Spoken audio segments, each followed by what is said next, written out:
Now, the rest of the story.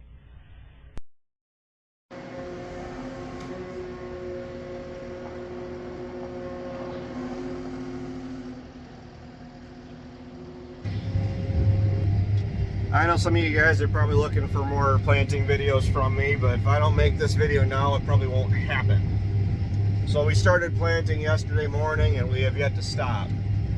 It is day 2.5, whatever the best way to say it is. Current projections, we'll be done planting by tomorrow morning, whether we want to be or not. They're calling for a pretty certain chance of rain in the morning. It's like 9 o'clock in the morning, and it's been pretty sporadic as far as what we're projected to get. I've been told that they're not calling for like a lot of strong storms and pounding rains. I mean, we had that a couple weeks ago. We don't need that again. But it's basically a guaranteed chance of rain, and the next chance on the current weather outlook, the next chance of us getting in the field is going to be after May 5th, because the forecast, the last I looked at it, it's pretty much calling for wet weather clear up to the 5th of May. So not really like how I'd like to get our beans in the ground, but that's what's going in the ground right now. I'd rather actually pace myself a little bit rather than in the same instance of starting beans. We're literally looking at finishing beans, and we're actually planting, well, we got more beans than we typically do, let's just say that much. So I'm just grateful we're able to do it the way the planter's set up. We're able to cover ground, and the tractor really helps too. I don't know if I can do this with one hand. IVT for the win, quite serious. If I had to keep planting with the 4640, I think I'd have shoulder issues for the amount that I have to back up and pull ahead. And you guys want to see the monitor? There you go. I got a switch. I installed a switch to engage the auto steer. It's not 100% reliable. Like, sometimes it works, sometimes it doesn't. I don't know if I just did a poor job of wiring it. It's a whatever deal, but try to be lined up here. Drop the planter.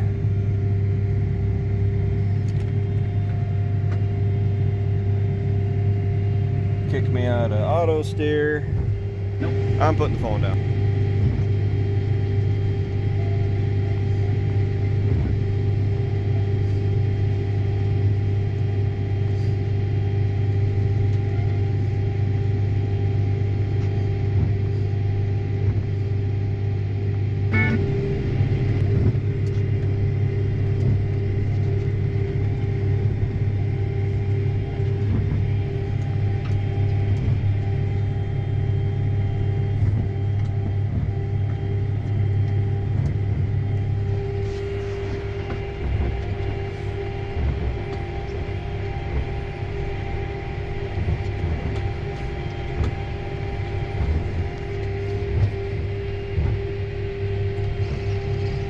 Soybeans are done. They've been done for a while. I'm just gonna conclude this video by doing it this way. We started soybeans in the same instance that we finished soybeans. We did run straight through from the time we started until beans were done, largely because rain. We ultimately did get rained out. I went through, didn't plant very much of the last of the beans in the rain. I don't like doing it because it takes very little rain to start to mud up these row units. Still got everything in the ground great. I mean, I'm grateful for that. But we did find there's down pressure spring busted. on the closing wheel for what little bit of rain we got. That really should have taken away any of the issues I had there.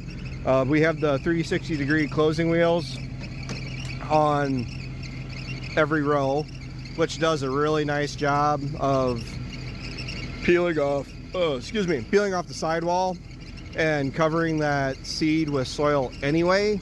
Granted, if you're in clay soil, it's not going to do 100% perfect job, but based on the circumstances, we did all right. What I'm doing right now is making sure everything is running. Dad and I switched it over to corn. Was kind of hoping to maybe plant some corn tomorrow because we have dried out. They're calling for a 70% chance of rain tonight, so unlikely. But being hopeful, I want to go through and get this set up to the point where if I decide I want to go plant, we can go ahead and plant corn. And I did have some soybean seed in the meters and the belts, so that's why the planter is running. A little bit of a learning curve to run this thing. I got water in the tank right now, and I wanted to run, this shouldn't be that difficult. Okay, so I got water, liquid coming out of the tank to the pump, from the pump up through our little straining filter, and then it can either go to this T and go back up and recirculate the tank, which is not what I'm really looking to do. And I can also go from the strainer to this T, and then this actually goes out through our flow meter, and then that goes out through the rest of the planter. And red ball system was trying to spit out what liquid I had in it because I did have winterizer across it. So if we go up here in the cab, which you got to clean out again. If you guys know me at all, I like having everything clean. I just do. Everything is running as far as the row units, but I want to run some liquid. That doesn't help you whatsoever. That might help you. So what I'm going to do, it won't run even though it's set to manual, so it's got a set speed on it, and that's why the meters are running. But I have to drop it down, so the switches are being told that the planter is down, and it tells it to put fertilizer down, just like that. You can see the red balls. We're basically going through, we're priming all the lines, getting liquid through all of them. And honestly, I'm only set at, I don't have my alternator or anything else running, so it's flipping out. I'm actually going to go ahead and increase that, so it's getting us at 4.5, basically maximum pressure. Honestly, probably too much, that's why we're leaking. So we're gonna leave that on, and I'm gonna go back after giving you all motion sickness, and we're gonna check everything over. Water coming from when I filled it, so that's not that big of a deal. Maybe it is. This is just a gasket. I'll probably mess with that a little bit. And honestly, right there is our problem. It's leaking right there. If I dropped, which I'm not going to, what row is that? That's row 6. I'll have to get a pliers and I'll shove that back in, and we should be good there. Oh, I gotta make sure. Let's go. Row 7 is lagging, and this one is probably putting down too much, but it seems how we're draining right here. That's why that guy isn't level. If you have it set right, and I gotta go check for blockages, all these balls will be at the same level. And it could be because I have the pressure set too high too. I'm not going to deny that. But we got water. I did have water. Well, I don't have water. That's not good. Oh, I do have water. It's just coming out up there where the line is sliced in two. Okay. So that's why we got to do tests. So there's one. Water. Oh, sorry, I guess you guys can't see. Water. Foamy water. Kind of suspicious, but still good. Water.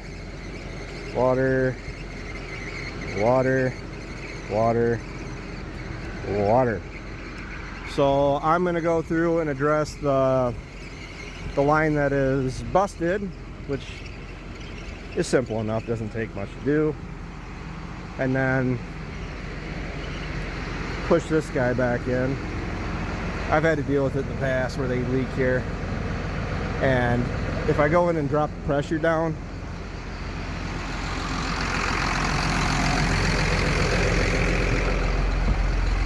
I mean, 7 gallons to the, that's asking a little much out of it. And we're not running quite as much pressure.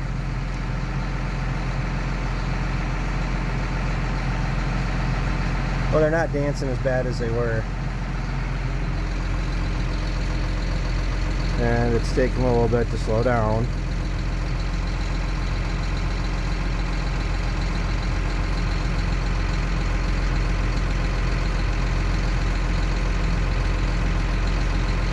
So it says we're going 5 miles an hour, so we are going kind of slow. And it's not immediate. It's not like a snap of your fingers and it drops down. And there you go. As a matter of fact, you drop the pressure down and all the balls actually did level out. That side, they're all even. On this side, I'm going to check 7 and 12.